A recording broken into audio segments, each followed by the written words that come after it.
Welcome.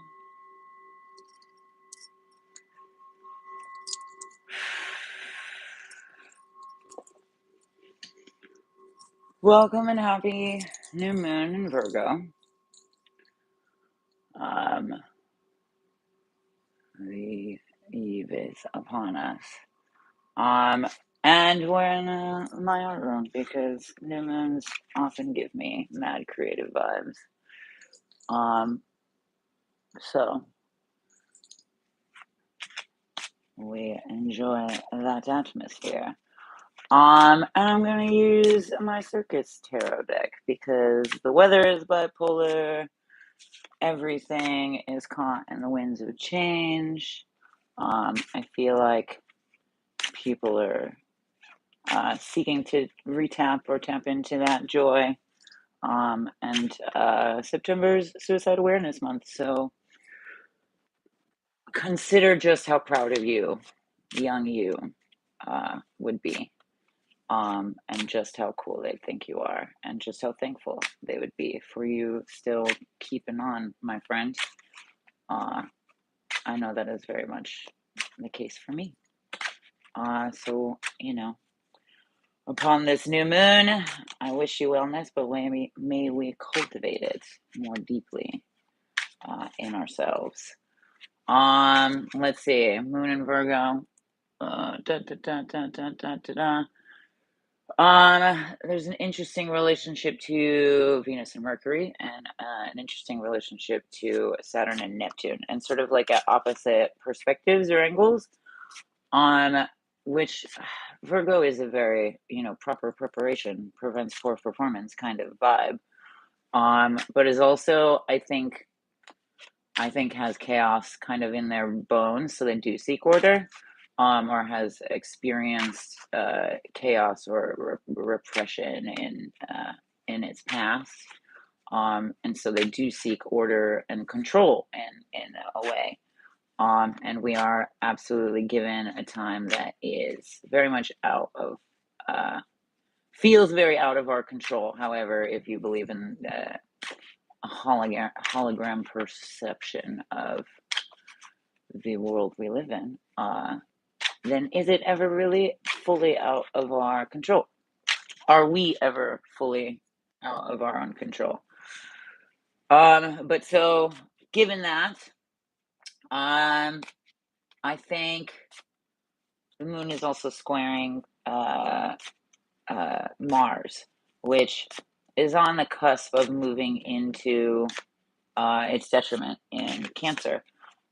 It's a very vulnerable positioning, and so I think maybe that other placements involved can push us to act out of desperation, or act out of the moment, I suppose, whatever that heat of the moment is, uh, and kind of let that moment get away from you because Mars would be trying to prove something, or has something to prove when I think Venus and Mercury are asking for a softer communication, maybe more listening, more openness to possibility. And Saturn and Neptune is asking for a renavigation of plans, perhaps. I think both of those are sort of offering or inquiring and inspiring you to take a moment to listen to the circumstances and perhaps pivot or renavigate or restructure where it is those things want to move and why, because Mars might be pulling for different reasonings, different directions. Yeah, let me know. So we're gonna pull some cards and see what that can offer us in the context of where this moon will lead. Until the next reset, same time next month.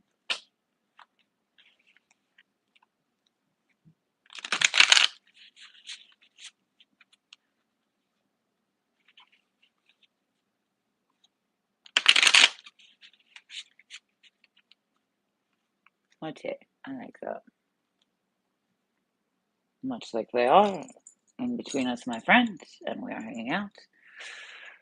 Uh, Maybe tap into the new moon and see what it is that it wants to offer, relate or direct. Take a deep breath in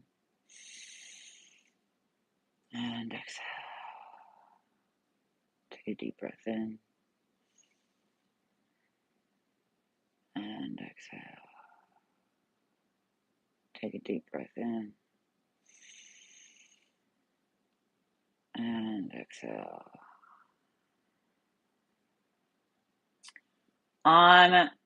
I feel like, okay, I feel like there's a lot of instability, emotionally and otherwise, maybe more mentally, but it feels very physical because of that. Um, that while the Virgo season and all of these implications are like, get organized, let's do this, let's do that, da, da, da, da, da. We can lean too much into that. You can't do too much and then find you've like taken yourself way off path. Um, and we often do too much or overcompensate when we're working from places of survival or fear or insecurity or what have you. Fears of incompetence, I suppose. Uh, and that it pushes you to overcompensate. That's the big thing is let's not get caught in pushing ourselves to overcompensate. And for what? Mm, I do feel like um, perhaps that'll be environmental factors that put us to the test. I don't want to say earthquakes, but there's like instability in government shifting and what have you, weather shifting, the seasons changing. Often we can feel less prepared than we initially wanted to for situations like that. Um, so take that loosely, take that and abstractly where it applies. Um, it feels a lot like stage fright, and I think that is perhaps uh, a moment where we find ourselves towing a line, uh, sort of, stepping through into a moment and feeling feeling the pressure of performance. Um, and I think that it can also, and not that stage fright, is necessarily a bad thing or ever goes away. I think there's a lot of brilliant minds that would suggest that it's the way that we think of those things, um, and that we can organize those things or breathe some control and stability into them, which comes in reassurance. I don't think it comes in like a drill sergeant way. We don't calm our anxious stomach by being like, yo, get your shit in line. You soothe yourself. So maybe that's where the overcompensation would miss. We get very drill sergeant with ourselves rather than self-soothing. And then again, like I said, the young version of you and proudness and what have you don't fall into being harsh to a version of you that requires softness. And that is maybe the sinking into, control and chaos. Um, but you can control your reaction to environmental factors, surrounding factors, yada, yada, yada. Uh, and so I think we can find a little bit of ease in that where everything else seems shooken up, if that makes sense. Ooh, ooh.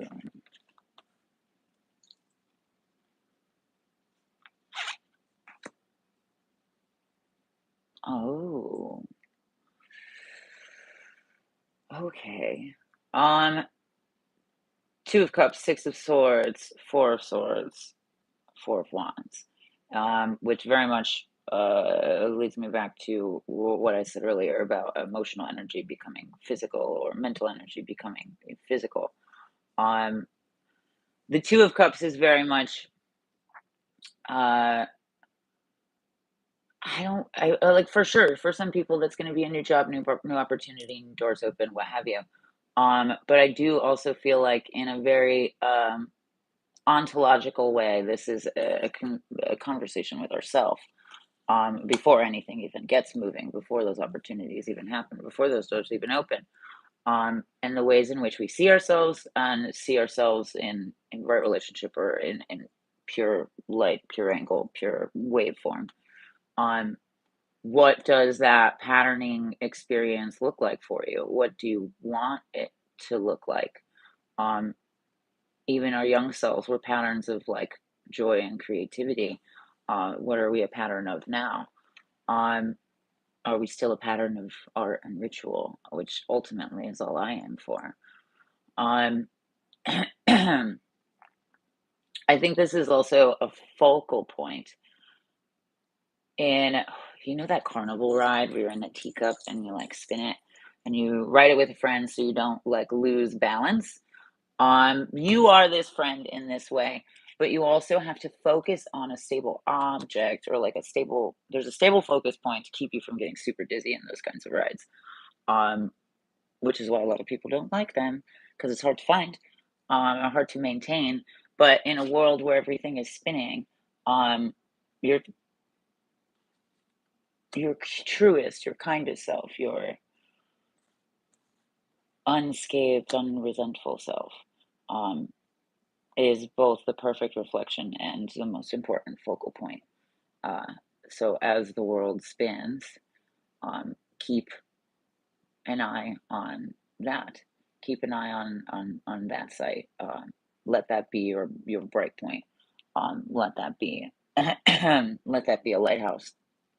And in that can find a lot of play and a lot of joy, and can find it more being more of a fun ride rather than complete terror and torture. Unless I mean, even in those situations, you don't force your friends to do it.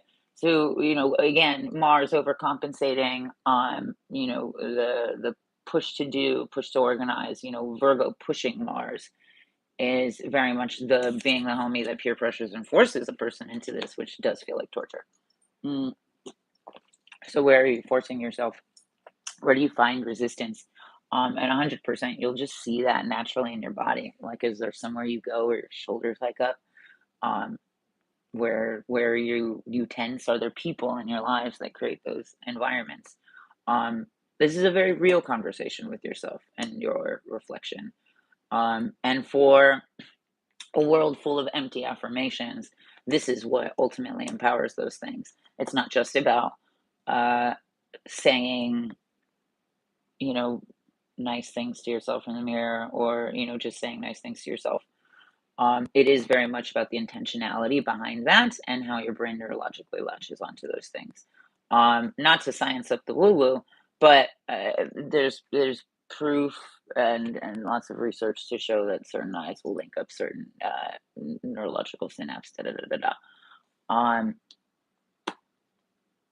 and yes, if we are in a hologram, uh, any utterance is part of the waveform. Yes, but again, like unintentional affirmations can read a lot like sweet nothings, and have a less intense, or less defined or less bodied waveform than even a silent, mental but intent, and focused affirmation to yourself. So keep that in mind when you speak to yourself or of yourself, and notice too what your body acknowledges as truth. Sometimes the things we don't like saying are the things that your body absorbs more easily because they've heard it so much before, which is why there's resistance with the good things. But you have to soothe that like a wound. Again, the self-soothing rather than the overcompensating. You can over clean a wound, and it ultimately makes it more susceptible to infection. But you can soothe the wound and break up the blood clots, and draw heat to the area, draw blood to the area, draw tension, draw focus to the area, and that uh, ignites the skin cells, uh, literally. But again, not science up the woo. Six of Swords. Ooh. Um,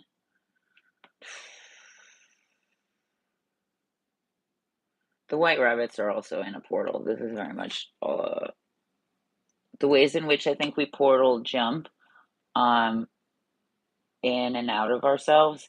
I actually just stumbled on a really interesting like comment section about schizophrenia and the ways in which episodes can be very normal um, and perceived very thoroughly, and yet uh, also seemingly never happen. And I joke all the time that when I misplace things, it's not because I like lost it or actually misplaced it, but because I jump in and out of time. And uh, in one timeline, I did leave my keys on this table, and in the timeline I'm in now, uh, perhaps didn't. And I also joke that maybe it's just, other little elves jumping in and out of their own time, bouncing around with little knickknacks as well, which is maybe what people see in the DMT universe when they say they see elves. Um, but so jiggling up the algorithm, right? Jiggling up the hologram, a little shake to the laser sensors. The Six of Swords is very much, I think, leaning to the chaos that I mentioned before, when the earth or what was around us seems to be shaking. There's a murder of crows um, at the bow of a ship. Excuse me. A murder of crows at the bow of a ship. Um, and fairly still waters, which um, makes me think air, makes me think dreams. But it also is like scouting. Um, Again, rather than overcompensating and rushing on and overtaking and imperializing, they're sort of studying the sky, and I think studying what their next move is, and so uh, planned and patient, maybe more so than rushing to do. And I think the many of these birds, they see things from many angles. Uh, it's a wider understanding of what's going on, which had said something earlier too about listening more. Perspective shifts is very much the different focal points. Like in any drawing, there's the 1 point perspective or da da da da, and one single uh, setting can suddenly have very very very many different points of view, and create a very different kind of image or kind of reality. And what creates reality is really the input of your sensory system. So more like rather than this is just reality, it's like all of these little things be created. Um, and they're very much scouting that. They're very much conjuring that um, with intentionality, with patience, with reserve, even. Um, which is I feel again more like preparation for a big change rather than necessarily a big change off the bat. Or a big change by any particular decision. Change is a change is a change. It will change whether or not things will change whether or not we choose. Um, that existing in the center of this also makes me feel like it's a moment of like a watchtower, like a looking tower. Um, and there's no tower, so before anything falls, we're scouting, we're observing, we're um, making ourselves as open as possible to any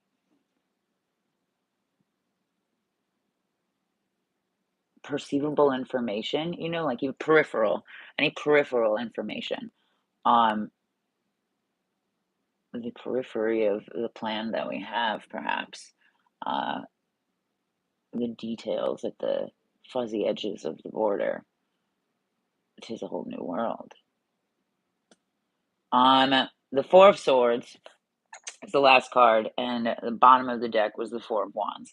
And I saved these two for last and to go together because they very much are interrelated.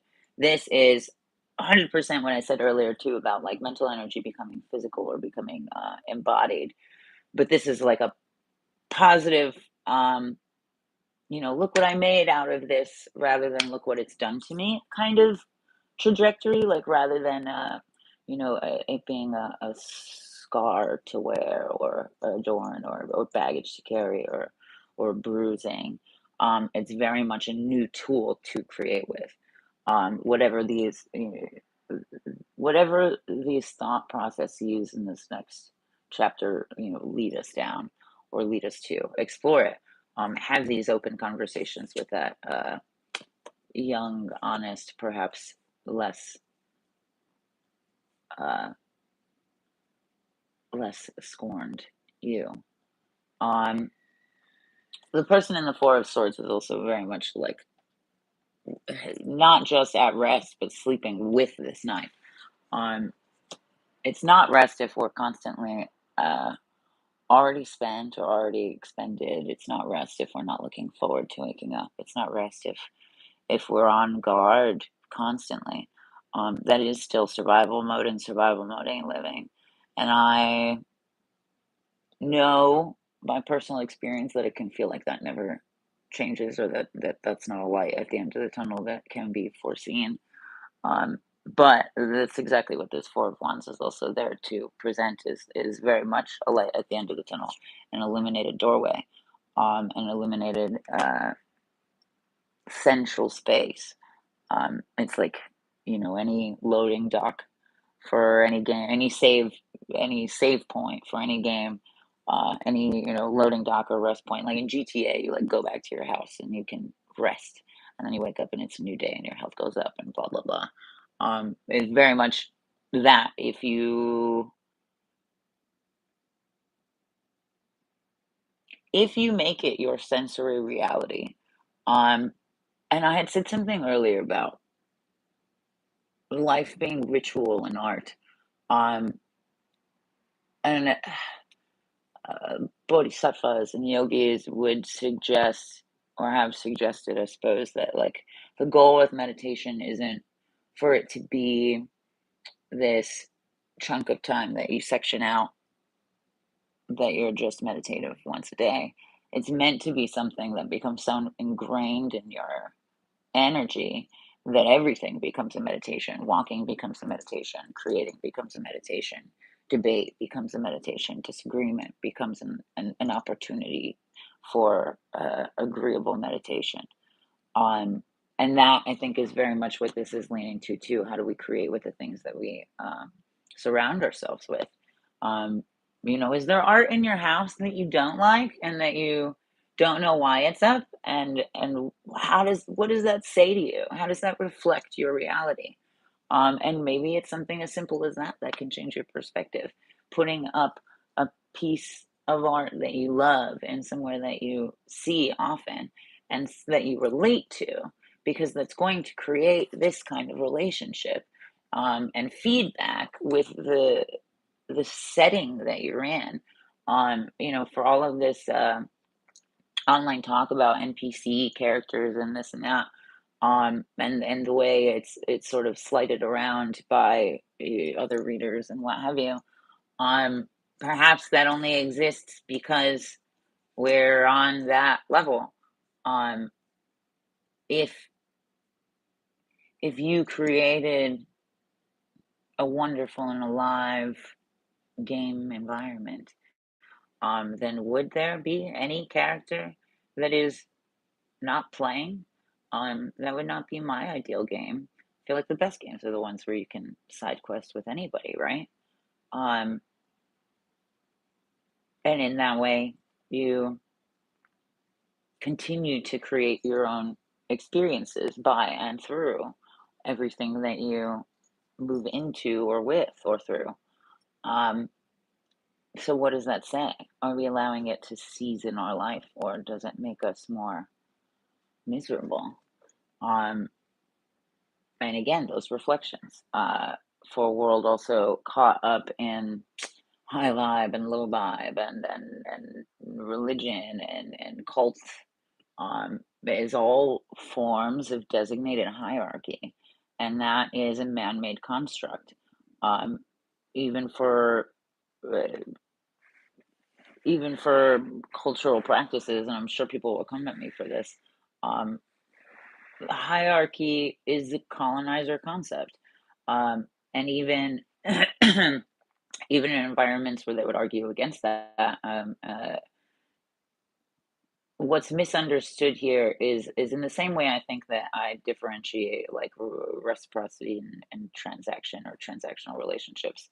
Um, Hierarchy insists less than like high frequency, low frequency, as if they do not reflect each other, as if they're separate things, as if they don't reveal more when they always do. Um, and even with the idea of hierarchy of elders or what have you, a a good-hearted elder would understand, and I think understands that uh, that the youth that is supposed to be beneath them is actually uh, both ahead and beneath them on a cyclical journey where yes the elder teaches but the elder also learns and receives great gifts from the curiosity and the you know veracity of youth and of their potentiality for growth. um, they offer another perspective, as the elder offers another perspective for the youth. So it's a reciprocal sort of bouncing back and forth of light on mirrors that is not linear and not like, not even necessarily like subjected to any individual plane, but it does not exist as greater than or less than or more than or better than, um, or high frequency or low frequency. Uh, it's a funny misconception, I would think, or I believe. Uh, so, judge me or not, but exactly that. Maybe that's the thing too. This cult-ridden world, lost and so feverishly seeking, um, definitely lends itself to the Satanas of judgment, which is in and of itself hell on earth in your own mind. Um, so it's ironic that that is what that's what is ultimately created in such a desperate seeking outside of the self. Um, but everybody's on their own journey, and uh,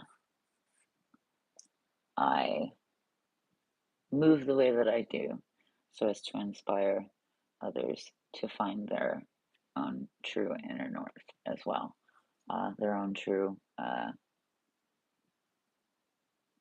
moral compass without the fear and guilt and shame of some sky daddy. Uh, not that there's anything wrong with the daddy fetish. Uh, um, well, that's a whole other conversation.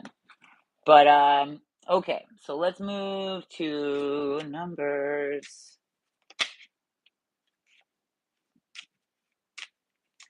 I will say in context of this overwhelm too, this Four of Wands being a doorway is a lot. In a meditation, I've seen this thing called, I mean, meditations. I've seen this thing called the Hall of Witnesses. And it's very much like, I think, like we've seen in movies, multiple doors and endless hallways that answer questions or take us places. Um, and when you are um, too wound up and bound up and ridiculed by the real world and the dream world, and anxiety, it's like disjointing the fluid path of desire. Uh, and then those doors kind of don't really necessarily lead anywhere. And that's what it can feel like when everything's changing and we really want everything to just be okay or just to change already so that we know what's going on and blah, blah, blah. 100%. I think that is probably the most accurate way to describe how it feels. Um, but it's the difference of a breath before opening it too, where you know that something can be on the other side. Um, and that, my friends, is again a way in which our sensory perception creates reality. It's the yield Schrodinger's box is the cat on the other side of this door, if you want it to be. Whoa! Should we pull numbers to see what plays and how we move?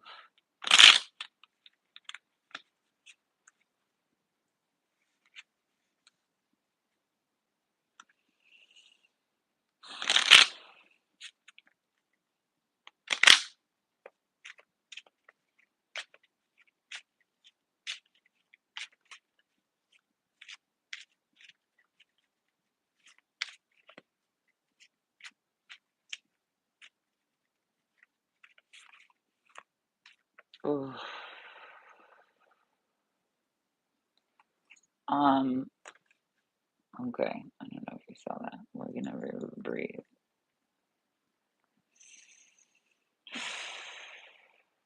On and then take a deep breath in and exhale. Take a deep breath in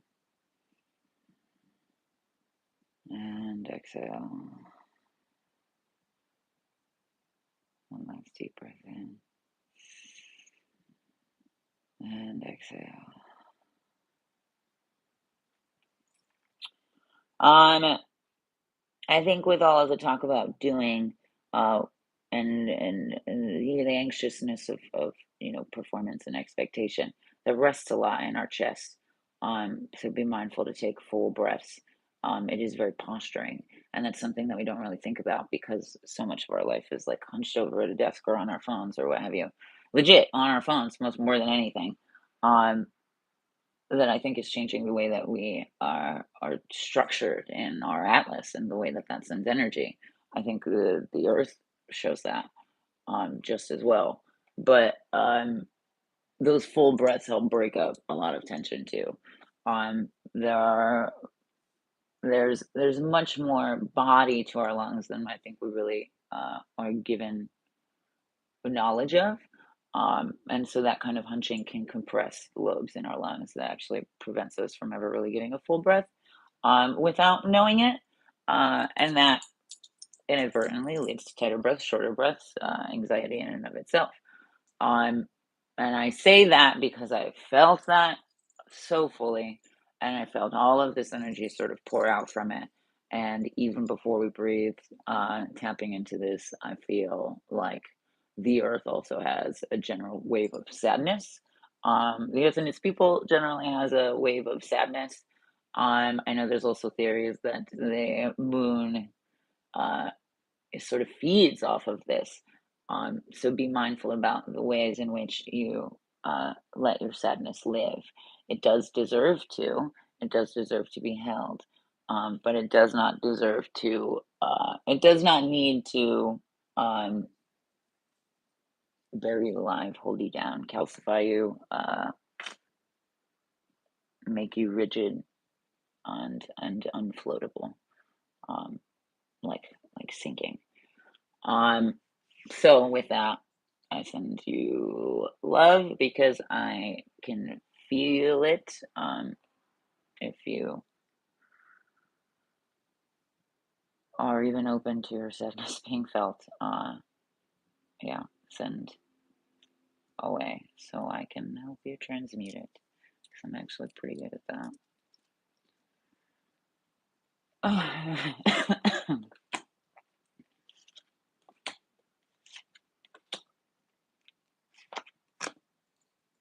Ooh, lovely.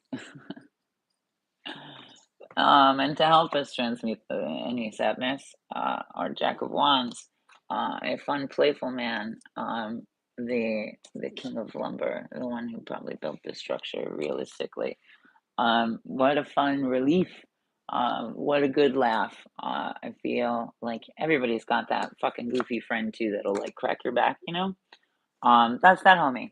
who I think just wants to see you smile and relieved. And that's also, I think, a really good example of maybe the all younger versions of ourselves really want for us. Um, for all of the milestones that we tend to put on ourselves. At the end of the day, I think, 7-year-old you probably just thinks you're like so cool and so smart and da da da da da.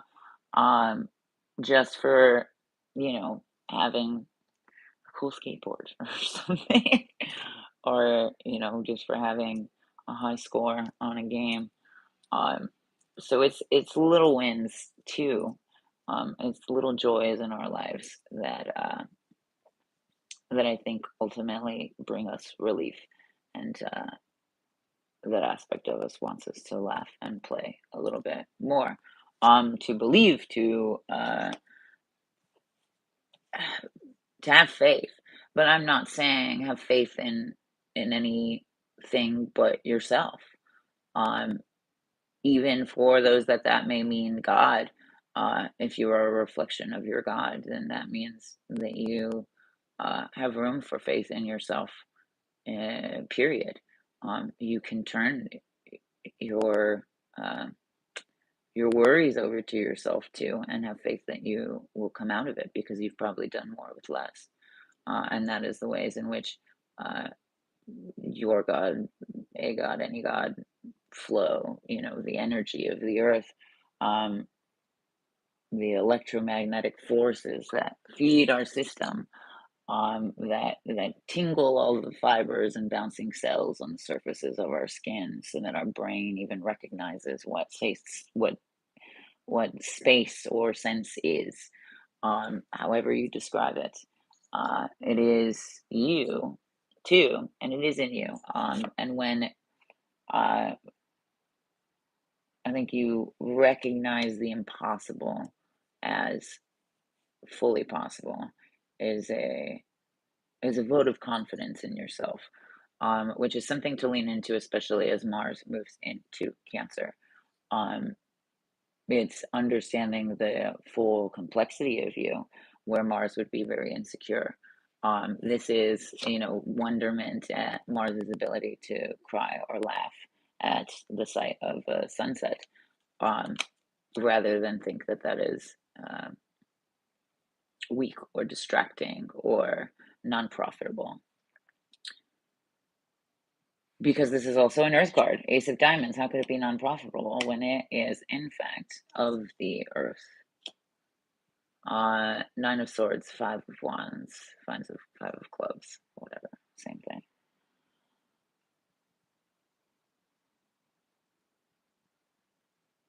Ooh, it tickles actually. Um, I feel like it's just like ever so like this. Okay, how to explain this? This Nine of Swords is just ever so reaching outside of the perspective that we have. You know how horses will have blinders? It's very much taking that off. It's seeing um just how far past the glow you can go. I feel like it's even beyond the sunset, you know how you can catch like multiple prisms of reflection depending on the air, the atmosphere, the water, da da da da da. All of those things are emotional aspects if we were to think of them in our own elemental body. And so in that, it's the glow, it's the tickle, it's the illumination, it's the like starry sounds of of expanding the note outside of itself. Um, if you were to tinker on a key just outside of its own octave, and give it this kind of glow, um, it's very much aspiring to those things, expanding outside of the octave that you've placed yourself on. Um, Understanding that those things, I think, grow infinitely in all directions, which again brings me back to hierarchy. And what I was saying about elders, it's not that anybody is higher or lower, but it is that these things exist in a cyclical way. I said something about ontology earlier too, but Google it, it's very relevant. Um, and in this, the sound grows, it becomes something that's maybe even repetitive. or you know how like you can like sample sound bites and they come up all the time, like decade after decade, and something else. It's kind of like that. Um, it's memorable, um, and it's something that I think you feel enough that it sort of permeates everything. Which is again, you know, what is it that we surround ourselves with, and how does it influence our life? You know, is everything a meditation or a ritual to you in whatever ways that you meditate or ritualize your life, or you know, comfort it or glamorize it or what have you. Um, how do we roll in the many fields of flowers we've planted, if we've planted them at all? Uh, what would that look like? What could that look like? Oh,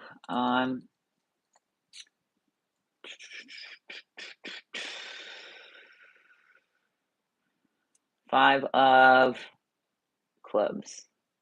Oh, hello. 5 of clubs, 5 of clubs.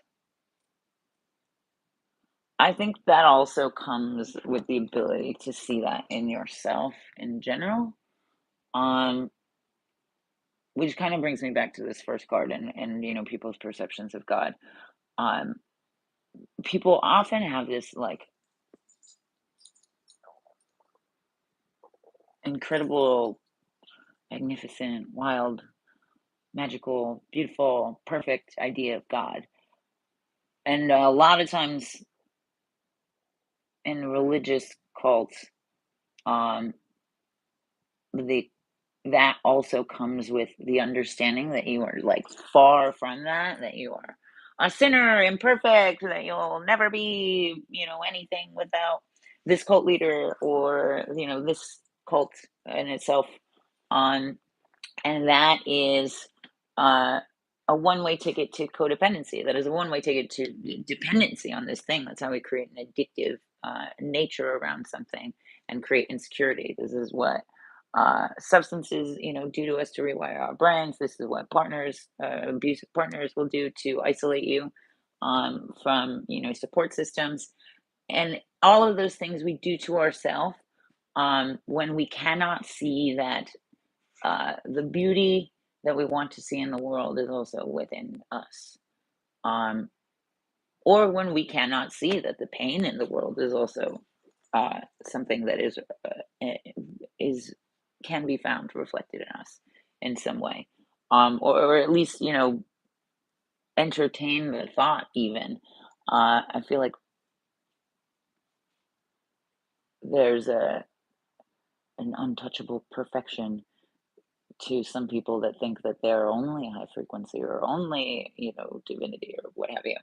Um, and that can be quite blind, and quite constricting of the possibility of all things, uh, and their understanding or their recognition. It's silencing, quite honestly, a lot of the aspects that need the most listening. Um, But so with this 5 of Wands and with all of this energy, it's, you know, do you see in yourself that which you want to see in the world? Do you see in yourself the possibilities and the uh, potentiality and the capability for these dreams or endeavors or you know love and connections that you have? Do you believe that you're worth it? Uh, I don't like the idea of what we deserve or don't. Um, because who is to say? And I know it feels good to hear that you deserve something good, but that has to go both ways, and it doesn't. Um, but do you believe you're worthy? Do you believe that you are capable? Do you believe that you are resourceful? Do you believe that you're alive? Do you believe that this is real? Do you believe that you're dreaming? Um, what do we believe in? Do we see it in ourselves? What do we believe in? How do we move in it? How do we live that? Um, And like I said, it's not just meditating and 15 minutes a day or whatever. It's when meditation becomes your life. It's not just, tarot when I do this. It's the way the cycles of life constantly speak. Um, it's not just new moon and full moon rituals. It's life, ritualized life cycles. Um, it's not just a sound bowl. It's acknowledging that sound and patterns and numbers is in fact the information flow that we confusedly call and deem God, as if he's a man, as if we are one thing. Um, Gosh, let me not get too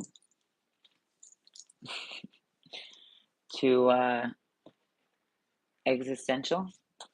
Um, I haven't brought these cards back in a while, so with all of these, I'm gonna pull an angel and a demon card, the dichotomy of the world, um, so that we can understand the heaven and hell that is in us and upon us, and that we actively choose,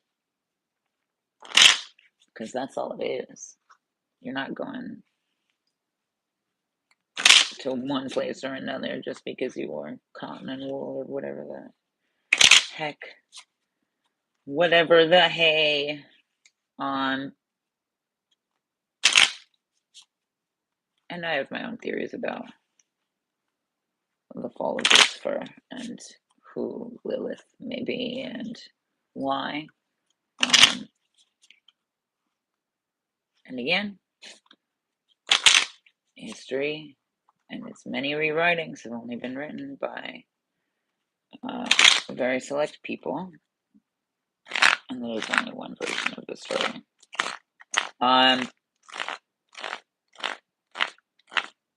There's some very good understandings of what Genesis can mean outside of what we've been told. I have a theory, but that may be a separate video altogether. We'll see.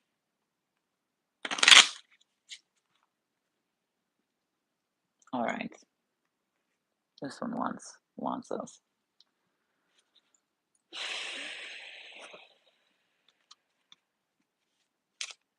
Let's fold them. Let's shuffle them and breathe with them together, actually.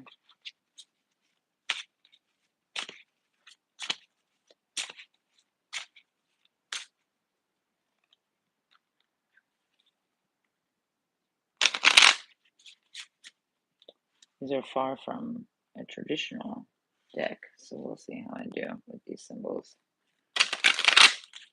and these entities.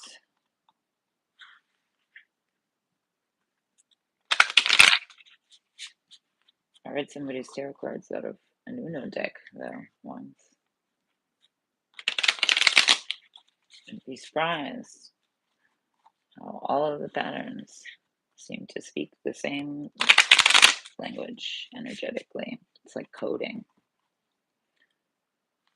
It's funny to think that all the colors and things we see are really just a series of patterns, numbers, and weird shit.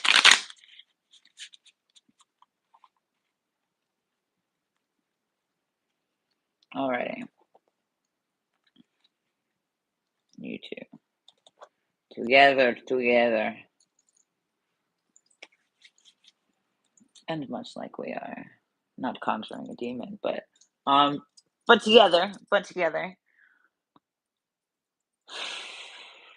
We'll see what this dichotomy has to say with this dark moon energy. The perfect time to eliminate. Take a deep breath in and exhale. Take a deep breath in and exhale. Take a deep breath in and last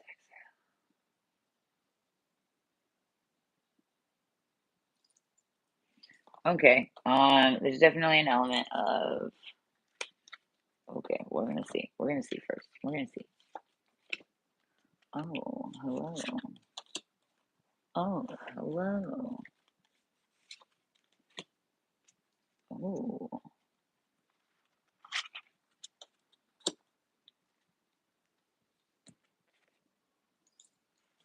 Okay. I have a white bear and a black bear. I have an all-seeing eye.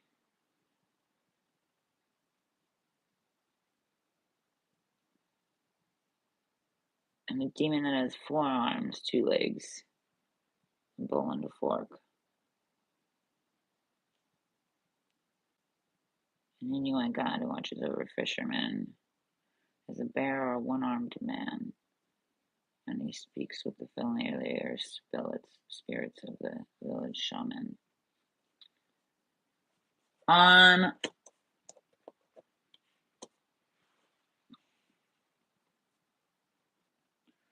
there's animals, there's offering, there's I think maybe an element to sound, like subtly because of the bull. And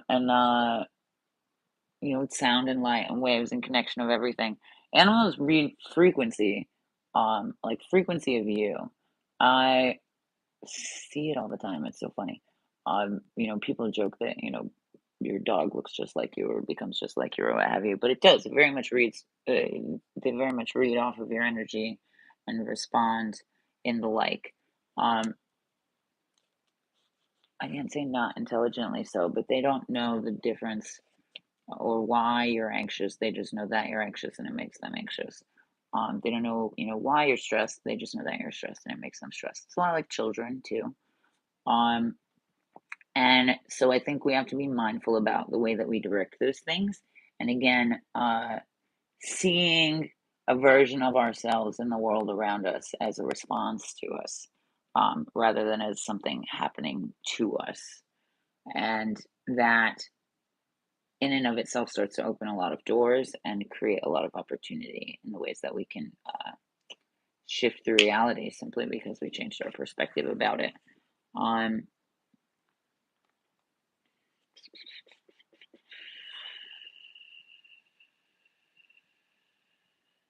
I feel like that's the maybe ultimate energy uh, upgrade for all of this,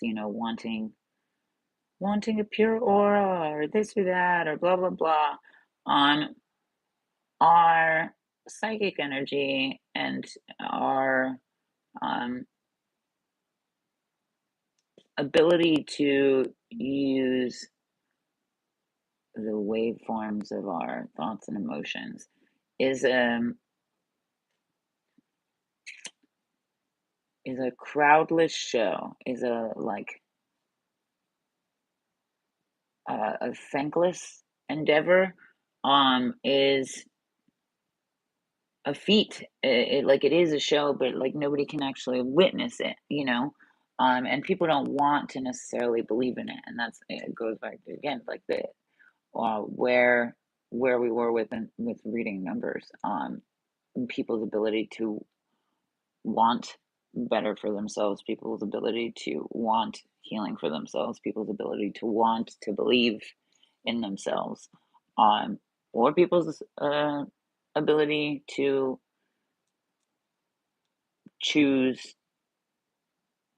negativity and misery and anger, um, because that it is a choice to continue to give something power. Emotions happen, absolutely, and we don't necessarily know where they come from, and we can't, dishonor them by judging them or what have you. But uh, and we don't choose that, but we do choose how long it gets to stay and how long it takes over in presence, like your space. If you had some homies over and there's one started acting a fool, um, you wouldn't let him, you wouldn't let that energy just take over. You wouldn't let it begin to dominate your space because this is your safe space. That's when you flip a broom and kick the enemy out, safely. So, but ask them to leave. Um, Ask them what they need, why they're flipping out, and if you can't uh, reason with them, you ask them to respect your space by taking that shit out. Let's see what the book says. What does the book about these things says? Oh, what do you know? The Star Bear, the Violet Dream Catcher. Ta-da! This is our pretty boy. Oh, my shadow is just. The card of psychic development and dream guidance. Ooh, with Saturn and Neptune, pay attention to your dreams. Whether or not you believe it's your subconscious or your intuition or what have you, it is a way in which our body and our brain can communicate with us, and it is a way in which I think they can communicate without the bounds of any particular, dialect or language or anything. Um, for me, most often it'll be in symbols, or like utterances more so than just language. Um, Links, Erechon, Ramael, Umagiel, Melchizedek angels, um, which I believe are much more about patterns of light, um, designated organizations of light. I've read in some scholarly articles that they're uh, in various ancient languages and ancient texts about angels and demons, uh, shared a word almost as if they were gender neutral kind of thing. They were energy neutral until they were designated a space to take up or a pattern to replicate, or create, which is why angels are road openers, and why demons are consolidators, or I feel like consolidation is the best word for it. But they like coagulate, like blood, I guess, like blood disperses or coagulates. Um, DNA geometry. Starbear is your dream catcher in the Violet Night, guarding and protecting your special dream guidance, bringing spiritual focus to reconcile heart's desire and soul purpose. Though you may not yet understand your dream or meditation guidance, you do have psychic perception, but be sure to develop this in a safe and careful way, for not all psychic work is spiritual. Let me emphasize safe and careful. If you have psychic perception, this is also, I think, what a lot of people are being told is a reason to go and explore more psychedelics, or these like psychedelic vacation trips and what have you. Um, but you open the floodgates, and a lot of our human system has a hard time, I think, perceiving all of that. It's like putting a brand new processor in like an old, like boxy PC. Or like, can you imagine like playing 4K video on like an old vintage black and white TV? It would probably look like Scrabble. Like it would probably not be able to make sense of the data because it's not speaking the same language anymore. Which is again what I mean about dreams. They're not necessarily adhering to that. But when we, go into the dream world and bring that back to reality, or we go into, these psychedelic trance states and bring that back to reality, um, there's never enough emphasis on bringing it back to reality and the digestion of it, the integration of it. Like you fly an astronaut to the moon and they bring back samples. They don't just like throw it in a box and like call it a day and just like talk about their story. They, brought that back to learn something. And so they spend, the next year just putting this under a microscope and trying to figure out what it is and what what and why and any other questions they have about it. That's what integration in a vanilla sense, I guess, can look like. Um, and I think when you open those floodgates, we're just not always prepared. Um, we're just we're it can often be like an easy way out, a kind of bypass, um, and overheat the system in the same way a processor would, because you're asking for thousands of years of knowledge and wisdom, um, and maybe with no set intention, even just to open the floodgates, thinking it'll change anything, when in fact it makes what was already unorganized that much more chaotic. Um, and that can be really scary. Don't get me wrong, it is a growth opportunity too. Sometimes that's just the hard pathway you got to take. Um, but I don't think that that's what they're trying to sell. With that being said, we continue. For eons, bear has been a mystical animal of prophecy and destiny, linked to nature magic. The Westgate on the medicine wheel, the bear is also often associated with that. That's also often introspection, and inner world guidance and seeking. Westgate's also spiritual energy, ancestors, ghosts, graveyards, um, dreams, past selves, stuff like that. Very appropriate for Virgo season. Um, she urges you to emulate her personality in order to realize your dreams. Normally slow and methodical, she suggests you analyze and weigh your heart's desire fully and carefully. She can nonetheless move like lightning when necessary. As you connect with Bear, she surrounds you with Violet to transmute negativity back to pure white light. Presently, you become enveloped in a star fire that flows into heart and soul to soothe and bring stillness of heart. This also, like again, absorbed in light to transmute. It feels very much like going into a cave because violet is so dark and cooling. Um, and receding into the cave to purify. Um, basking in the self to become brighter. And what I said earlier about the ways in which you see yourself reflect in the world, if you are this divine light, if you are in right relationship with your God or what have you, in relationship with your heart and your world, um, then you'll see that replicated or and pattern recognition back to you. Um, Presently, you become enveloped in a star fire that flows into your heart and soul to soothe and bring stillness of heart. This stillness will gradually fill with inner knowing about your next steps. To begin the circle of angelic dream and meditation guidance, linking heart's desire and soul purpose to spiritual fulfillment, breathe in essence of love and ask Starbear if you can dream the magical violet night. Which, what did I say earlier about deeper breaths, and really expanding your chest? Think of it like it's giving you wings, um, which is so appropriate with this card, actually. Like you're spreading wings. And this is a slow and patient, I mean, not slow, it's a patient process. It's not something you force, but it is something magnificent.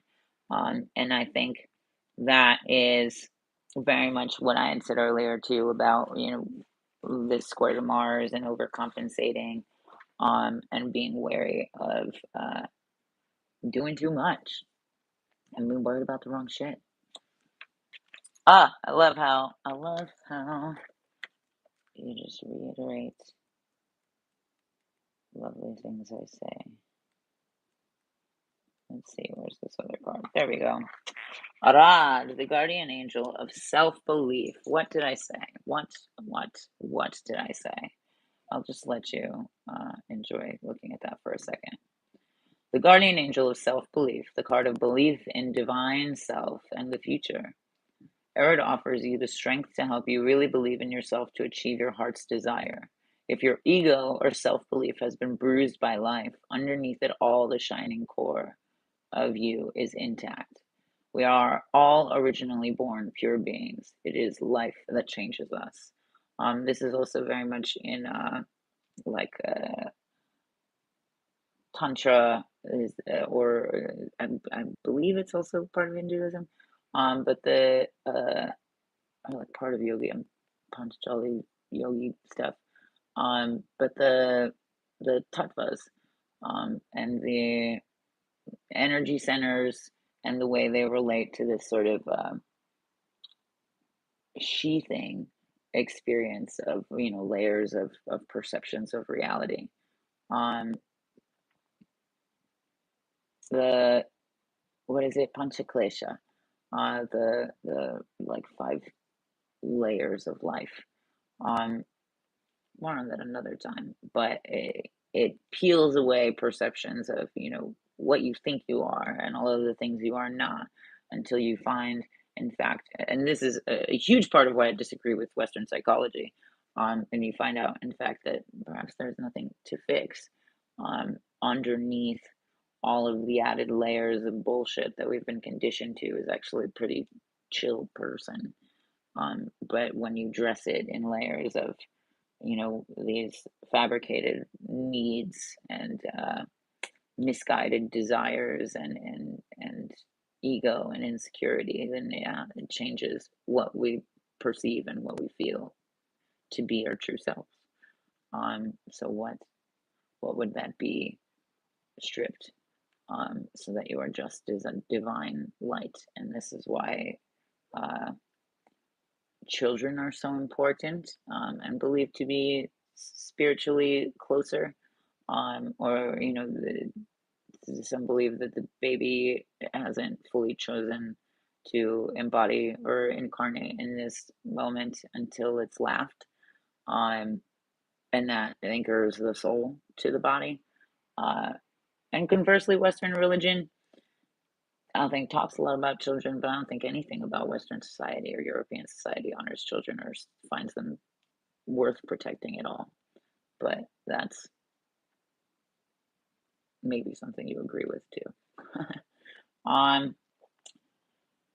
Reflect on the image of this angel, which is why I'm holding it for you. For the eye of light symbolizes the eye of our own soul that can radiate through the clouds in your life for all to see. This is not your lower self eye, but the real you. It is your divine spark, the higher self that was, is, and ever shall be perfect. Um, Beyond lower and higher, it's I think more like when you're not weighed down by uh, tangible expectations, you find yourself floating. In dream world, you can fly with a breath, with a good breath. And it's like the release of that almost like empties the body like a helium balloon. Um, which is, I think, more so the visual uh, ease rather than it being a hierarchy experience. Your lower self still can't be left behind. It has to be brought to recognition. It has to be brought back to the center. Dun, dun, dun, dun, dun, dun. It is your divine spark. Is and ever shall be perfect. Love this self. Love both selves. And again, bring it to the center. Bring it to unity. Uh, because just like this light, there is a halo, a glow. There's a prism to it, and we want to make ourselves weightless uh, of the coagulation of of mental deceit and despair and heartbreak and shade and shame, so that we can reunite with the natural light, with the horizon. That's why they tell you to what is it, to pray before you die, or like relieve your sins or whatever before you pass. The idea is to be light. That's ultimately the idea with fasting too. I'm not really one for like being told what I can and can't do, but I do fast for certain ritual and have fasted for meditations because ultimately I can feel my body is lighter and less dense because of this world. Um, which isn't a good or a bad thing. It's not a higher or lower thing. Density and floating is just chemical reactions to the tattvas and the way they move. Your past experiences are just that, past. They were probably needed to reconcile universal laws, to cancel out a karmic debt, or perhaps even gain a karmic credit. It is part of your spiritual development and soul path to gain knowledge and maturity from experience.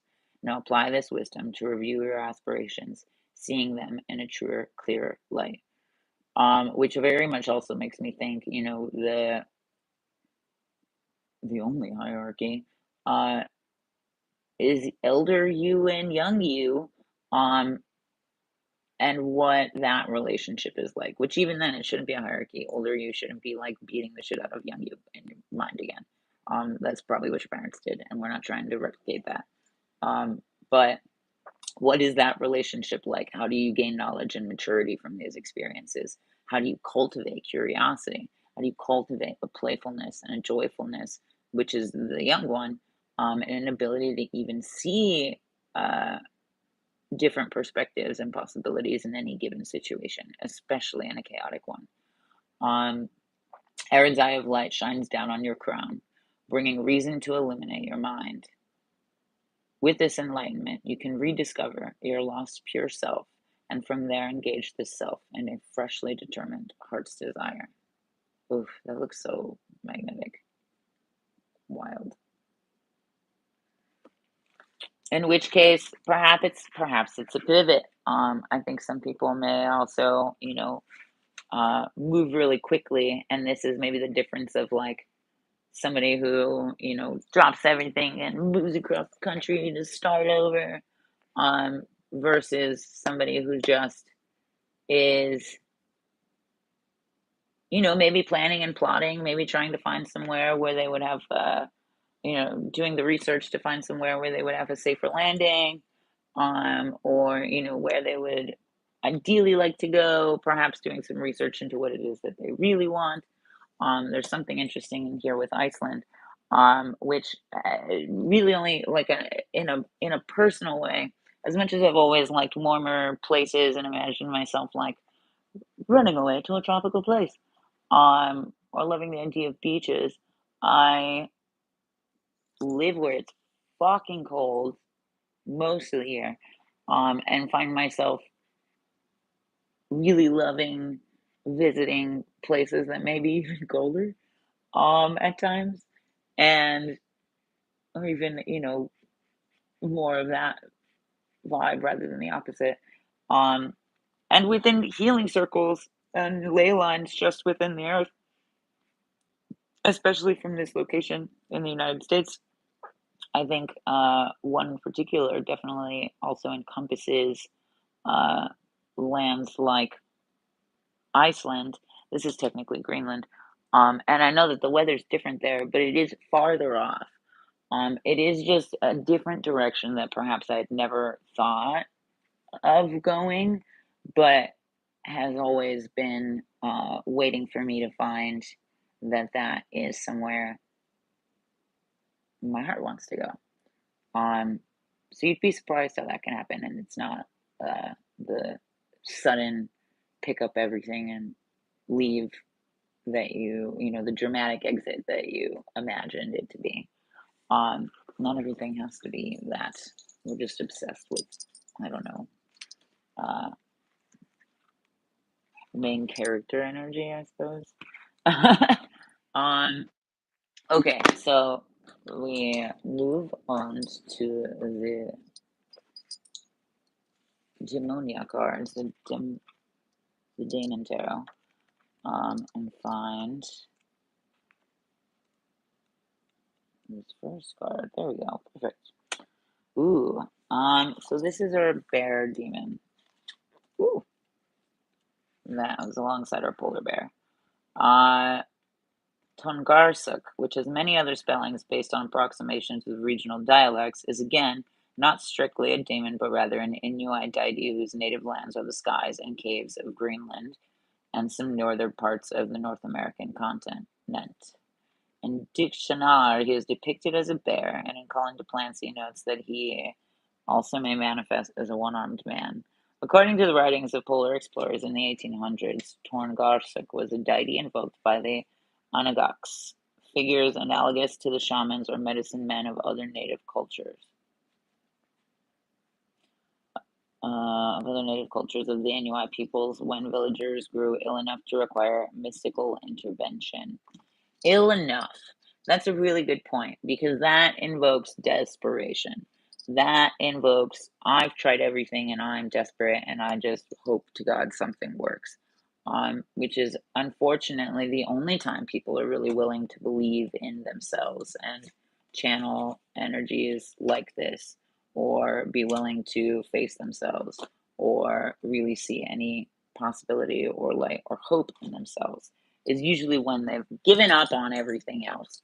Um, Unfortunately, that's also what you see a lot, I think, when you're a reader and intuitive like this, is you see when people are like well beyond themselves and just desperate for an answer. Any organized religion also very much capitalizes on this. Um, Christianity makes money off of this. Um, Da, da, da, da, da, da, da, da, da. The Angakuk carried a bottled familiar with him at all times, and the familiar spirit acted as an intermediary between the physical world and the spiritual, carrying the Angakuk's request to Korngovsuk, and returned with the gods' reply and or blessings. Between the physical world and the spiritual world. That's what I said about dreams too. Like it's beyond language boundaries. It's a pattern that fits sort of perfectly anywhere, like water, perhaps, in the way that it takes up any container. Which is why it's not just some particular sky person or dude or idea. Um, and also why so many different versions of this exist to different cultures and different people. Or you see in movies and commentary, God, characters of God will clearly state that they appear as you would most recognize them, um, or like appear in ways that your subconscious would most recognize them. The same occurs in trips, which is also there's lots of literature to suggest that the Bible is basically just in multiple accounts of psychedelic trips. Um, Not that we can't take those things seriously, but we have to understand um, the perceivable language barriers that we have here in this dimensional reality does not exist there. And that can be frustrating. And that can also be confusing when you're demanding it to speak in a certain way, which is also often how Christians pray, is with demands that look a very specific way to whatever it is that they want. And that is not how I pray, by any means, in any way, shape, or form. That is not how I meditate. I think that's actually quite dishonorable to what that uh, um, what that energetic road can actually be. Um, Although Torngarsuk is, by all accounts, a benevolent deity who very often will assist the Angakuks in healing those who are ill, many Inuit traditions also focus on the power of positive thinking to combat ill health. A hunter or angler who is of strong mind will is, it is said, be strong of body as well, and should never need to see Torngarsuk until it is time to be led to the land of plenty. Focus on strength and positive thinking even when in poor health. Which is very interesting and like a I think this is a very much an interesting commentary on what Mars expects of itself as this coming into detriment. It's kind of like, I can see you're gonna feel weak about this, but the more you talk about how weak you feel, the weaker your body, like you remind your body that you feel, and the weaker it feels. It's almost like it makes the tissue sad.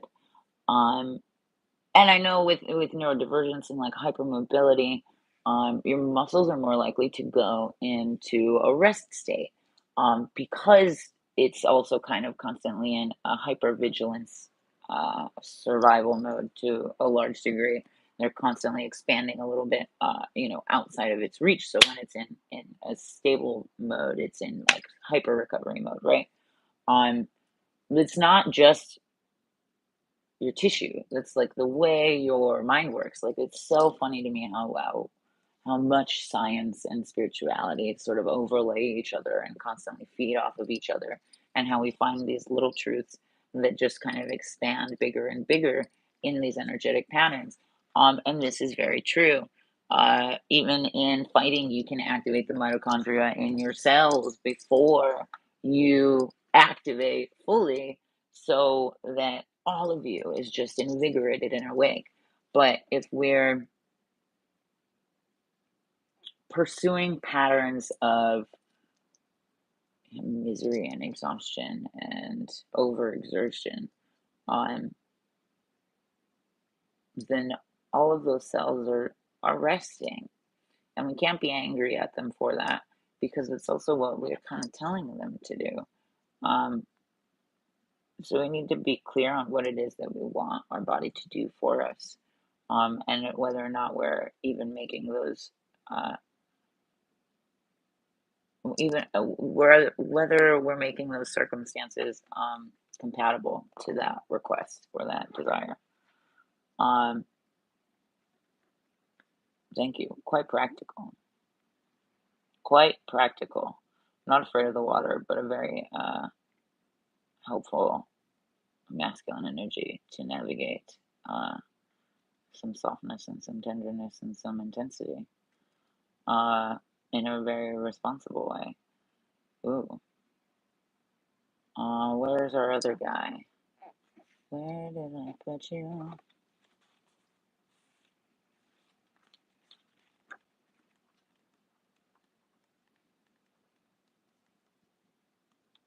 There we go. Ganga Grama. I imagine that's how it's said. Is another Hindu reference that Colin de Plancy used with his own prejudices and fears as a demon in his dictionnaire. Colin de Plancy's description of Ganga Grama are so different from any known legend that it is unclear whether his source was Ganga, the personification of the sacred river Ganges, or perhaps Gangama, the regional incarnation of Shakti, the personification of divine feminine creative power. Um, which is again, like I just said with this other one, very much an oscillating to and fro relationship between these energies, not just one specific structured, captive ideation of it. Um, Mars needs to know that. Venus needs to know that. I think wherever you have Virgo placements also needs to know that. Whatever you expect of it might quite honestly, have some need some wiggle room, need to acknowledge a larger part of itself. Um,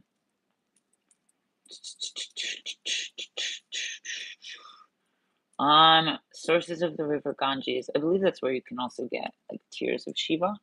And there's stones from the river that are supposed to aid in absorbing negative energy, relieving sadness. I think bringing positivity.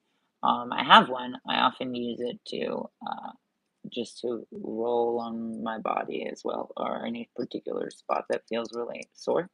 And kind of roll out points with that because it's just shaped really well like a like acupressure tool. Um, so perhaps this character also just wants your sadness. It wants you to offer that because it does hold value.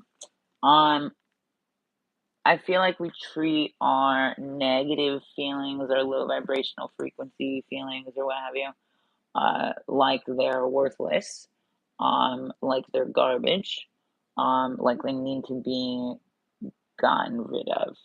And perhaps this is a problem. Perhaps this is the issue. And what needs to happen is you honor that sadness, you honor those painful feelings. I mean, even ones that we're insecure about, like jealousy or envy or what have you, and the anger that comes with it. Be honest with yourself and offer it. Because the only way to transmute it is to recognize it. And I think if your God doesn't want your bad feelings either, then that's not a very loving God. Because my version of myself, that would be the northern part of my medicine wheel, or the southern part, would absolutely take those. My southern part absolutely would require me to offer those, I think. Um, Kind of like parents, like a parent wants you to be honest with them. They want you to turn to them when things are wrong too. Um, and sure, yeah, there's fear, and I'm sure our parents didn't necessarily handle that in the most illuminating way. But if we have any idea of a higher power, then that I think actually does find great value and great offering when we're offering the most honest parts of ourselves. And that is, again, the only way that they can really be reconciled or rectified. Um, the need to be acknowledged is the same way with demons or with ghosts. It's not that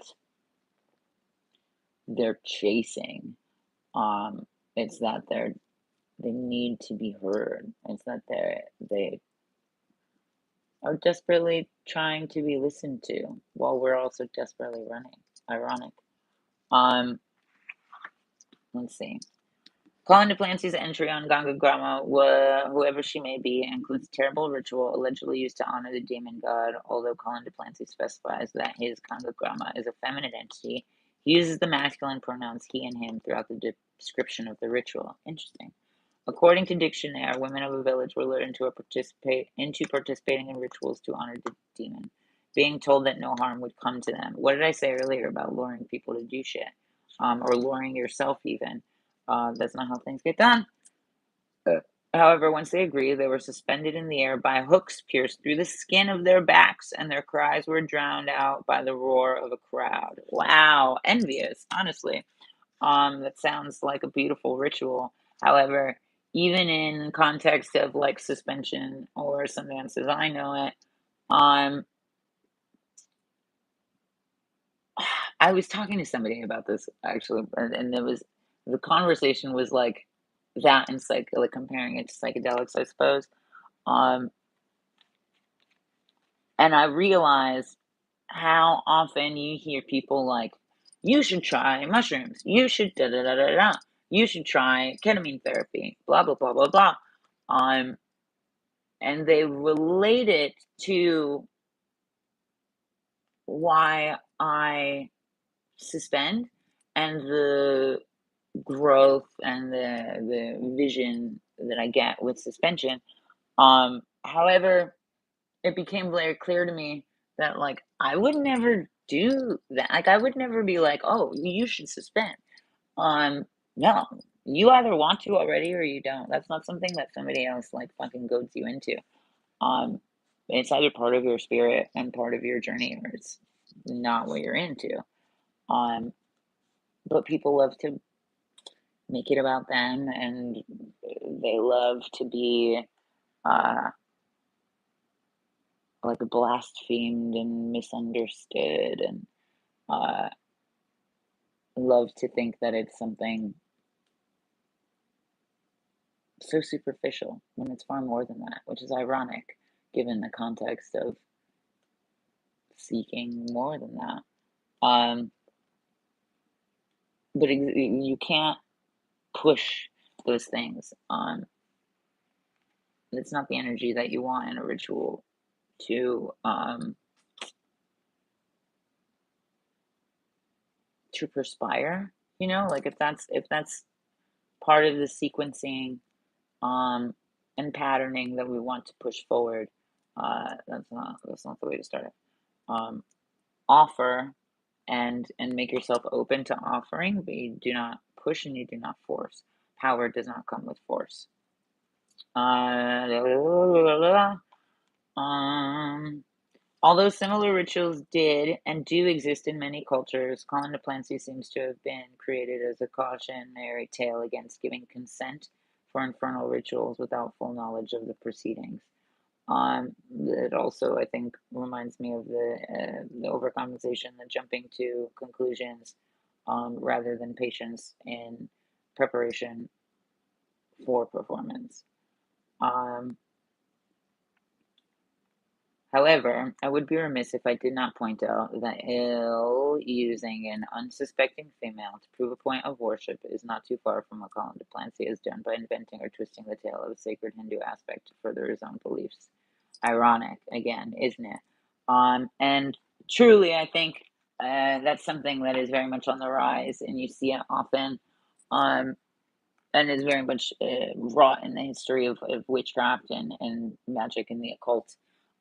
Even Rider Waite Tarot was written by a man, but illustrated by a woman, and it's not uh, common knowledge of those things. So, I mean, even Aleister Crowley, as much as people idolize him, another example of a masculine figure that uh, utilized feminine energy and feminine embodiment as a tool to further their own growth and gains. It's exploitation at its finest. Um, Freemasonry also did this. That's why Friday the 13th is unlucky. It was very much masculine entity, or like masculine bodies, um, confused why they couldn't get farther. Um, and so rather than tapping into their own internal feminine energy and understanding what that has to offer, they found feminine energy and exploited it as a tool. Um, and this still currently happens far too often. But one day, one day, it will become very obvious. Mm. Beware of excessive pride, bragging, or not judging a situation, or knowing all of the facts before getting involved. You know who has excessive pride and brags and judges before getting involved, or before knowing all the facts? Somebody who is overcompensating out of vulnerability and insecurity, and then find themselves a little deeper in than they thought. So that very much doubles down on what little bit of be mindful of this energy as it moves into our day-to-day lives on this wind of change as the seasons turn. And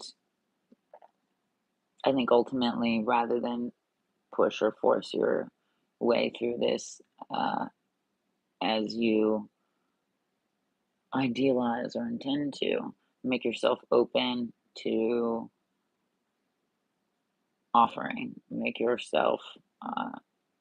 life an offering to yourself, to the self that you want to please, and make yourself open to offerings to that idea of self as well.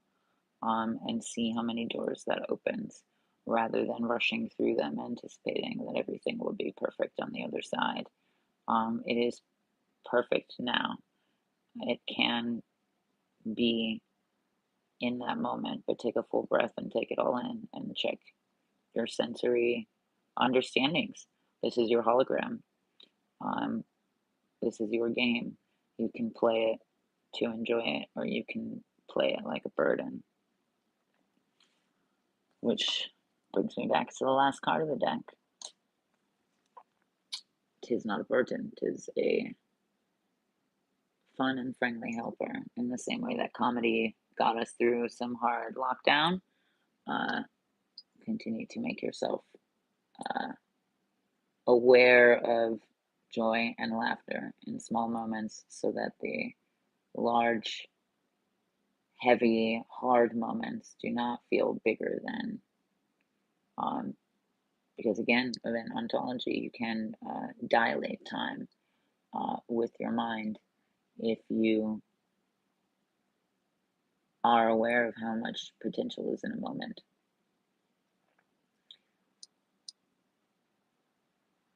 I don't think I could end it any better than that. So I will leave you with that to ponder, um, and to perhaps note and maybe Google some key terms if there was anything that I said that you were like, what? Um, and I wish you well. I wish you integrity and awareness and a full sense of self on this dark moon. And if you have questions, party on, like, share, subscribe, all that jazz. If you want to read on your own, by all means, you can find my website or email me and see if we can't move through some shit or move some shit. Alrighty, till next time. Love ya. And happy new moon.